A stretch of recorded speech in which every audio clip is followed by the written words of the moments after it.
Hello students. बेटा video के previous part में हमने डिस्कस किया था कि रिप्रोडक्शन क्या होता है और उसकी क्या नीड होती है, ऑर्गेनिजम्स में क्या इंपॉर्टेंस होती है। टाइप्स ऑफ रिप्रोडक्शन मैंने आपको बताए थे, कौन कौन से तरह के रिप्रोडक्शन होते हैं। One is the sexual and other is the asexual reproduction. Asexual reproduction के भी हमने आपको टाइप्स बताए थे। 6 टाइप्स के एसेक्सुअल रिप्रोडक्शन होते हैं, जिनमें 4 टाइप्स हमने ऑलरेडी डिस्कस कर लिए थे। तो बेटा 5th टाइप का जो रिप्रोडक्शन है एसेक्सुअल रिप्रोडक्शन प्लांट्स के अंदर। एसेक्सुअल रिप्रोडक्शन मीन्स ऐसा रिप्रोडक्शन जिनसे हमें जो ऑर्गेनिज्म मिल रहा है, नया ऑर्गेनिज्म मिल रहा है, वो एक ही पेरेंट से मिल रहा है, 2 पेरेंट्स की रिक्वायरमेंट इसमें नहीं है। तो बेटा जो स्पोर फॉर्मेशन है, इसको भी आप नाम से थोड़ा सा आइडिया लगा लीजिए। इसमें स्पोर का फॉर्मेशन होता है, स्पोर्स बनते हैं। This type of asexual reproduction is seen in non-flowering plant, the plants which do not produce seeds, like fungi, bacteria, ferns and mosses. बेटा ऐसे plants जो non-flowering होते हैं, non-flowering means जिनमें flowers नहीं लगते हैं, ऐसे प्लांट्स जिनमें फ्लावर्स नहीं लगते तो उनमें क्या होगा, सीड्स भी नहीं बनेंगे, है ना। क्योंकि आपको पता है फ्लावर्स जो ओव्यूल वाला पार्ट होता है वही सेक्सुअल रिप्रोडक्शन के बाद सीड में कन्वर्ट होता है। तो जब इसमें फ्लावर्स ही नहीं होते तो इसमें सीड्स भी नहीं बनते। तो ऐसे प्लांट्स जैसे कि fungi, bacteria, ferns and mosses हैं ये, इनमें एसेक्सुअल रिप्रोडक्शन स्पोर के द्वारा होता है। तो इसमें होता क्या है, इनमें बेटा parent plant produces hundreds of spores in sporangia which are knob like structures at the top of thin stems of the parent plant. जो पेरेंट प्लांट होता है वो कम से कम 100 की मात्रा में, मतलब बहुत सारे स्पोर्स प्रोड्यूस करता है, ठीक है। और ये स्पोर्स किस में प्रोड्यूस होते हैं, किस में पैदा होते हैं, एक नॉब लाइक स्ट्रक्चर होता है स्टेम के ऊपर इन प्लांट्स की, जिसे हम बोलते हैं स्पोरेंजिया। बेटा आप इसको डायग्राम की हेल्प से बहुत अच्छे से समझ जाओगे। ये देखिए, ये डायग्राम है, एक म्यूकस नाम की फंगस होती है जिसका ये डायग्राम है। ये जो स्ट्रक्चर्स हैं they are known as hyphae. ये स्टैम नहीं है, they are not true stems, they are called hyphae. Hyphae का जो टॉप मोस्ट पार्ट होता है वहाँ पर एक नॉब जैसा स्ट्रक्चर प्रेजेंट होता है जिससे हम बोलते हैं स्पोरेंजियम। स्पोरेंजियम के अंदर बहुत सारे स्पोर्स बनते हैं, ठीक है। और जब स्पोरेंजियम मैच्योर हो जाता है तो क्या होता है, इट बर्स्ट मीन्स ये फट जाता है। और जब ये फट जाता है तो इसके अंदर के जो सारे के सारे स्पोर्स हैं they spread into the air, वो हवा में फैल जाते हैं।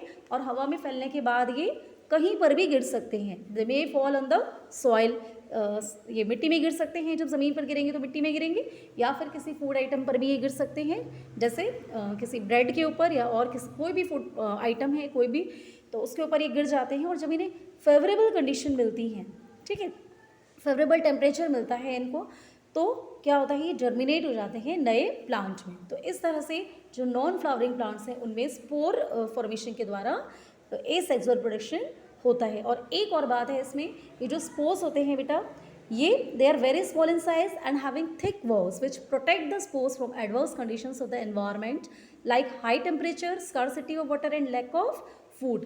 जो स्पोर्स होते हैं they are surrounded by thick walls, ये बहुत मोटी वॉल से घिरे रहते हैं। तो इसका क्या फ़ायदा होता है, इसका ये फ़ायदा होता है कि जो इन्वायरमेंट यानी वातावरण की जो कैसी कंडीशंस होती है, एडवर्स कंडीशंस, ख़राब कंडीशंस होती हैं, जैसे कि खाने की कमी, ठीक है, या पानी की कमी, ठीक, या फिर हाई टेम्परेचर, इस तरह की जो एडवर्स कंडीशन है इन्वायरमेंट की, ख़राब जो वातावरण की स्थिति है, उनसे ये जो थिक वॉल है वो स्पोर्स को बचाती है, ठीक है।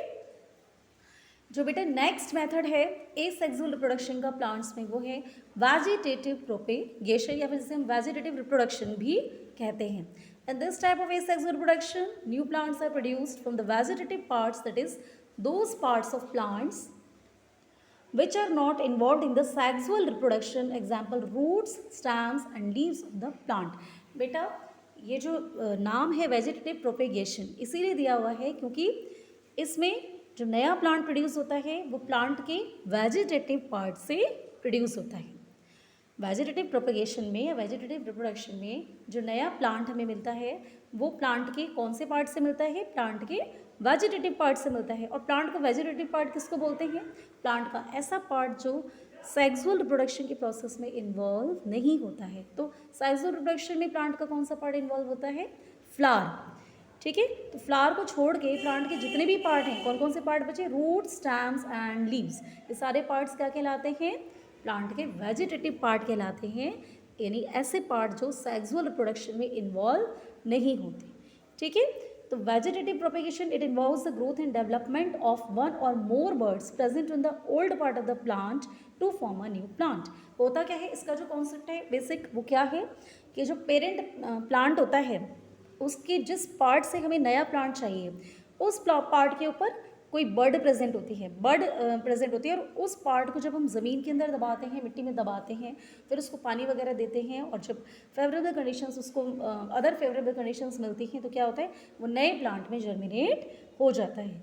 तो बेटा डिपेंडिंग अपॉन कि which part of the plant is participating in the reproduction, तो जो वेजिटेटिव रिप्रोडक्शन है वो कई तरह का हो सकता है, जैसे vegetative propagation by roots, vegetative propagation by stem and vegetative propagation by aerial stems and vegetative propagation by leaves। तो ये किस डिपेंड करता है कि प्लांट का कौन सा वेजिटेटिव पार्ट रिप्रोडक्शन में पार्टिसिपेट कर रहा है, उस बेसिस पर वेजिटेटिव प्रोपेगेशन कई टाइप्स के हो सकते हैं। ठीक है, तो first is the vegetative propagation by roots. तो इसमें सिंपली जब हम नया प्लांट जो हमें चाहिए वो हम प्लांट का रूट वाले पार्ट की हेल्प से प्रोड्यूस करेंगे, तो जो रिप्रोडक्शन होगा वो क्या कहलाएगा वेजिटेटिव प्रोपेगेशन बाय रूट्स। तो कुछ प्लांट्स ऐसे होते हैं जैसे sweet potato, dahlia and asparagus, इसकी जो रूट्स होते हैं the swollen and fleshy roots are present in plants में, जैसे कि स्वीट पोटैटो है, डहेलिया है या एस्पार्गस है, इनकी जो रूट्स होती हैं ये कैसी होती हैं,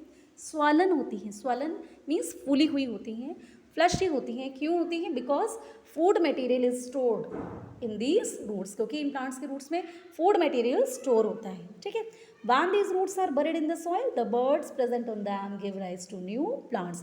जब इन रूट्स को हम मिट्टी के अंदर दबाते हैं तो क्या होता है, उस जो बर्ड वाला पार्ट होता है वहाँ से नया प्लांट जो है वो जर्मिनेट हो जाता है। ठीक है, सेकेंड जो है it is vegetative propagation by stem. A large number of plants can be produced by using stems of various plants like potato, ginger, sugarcane।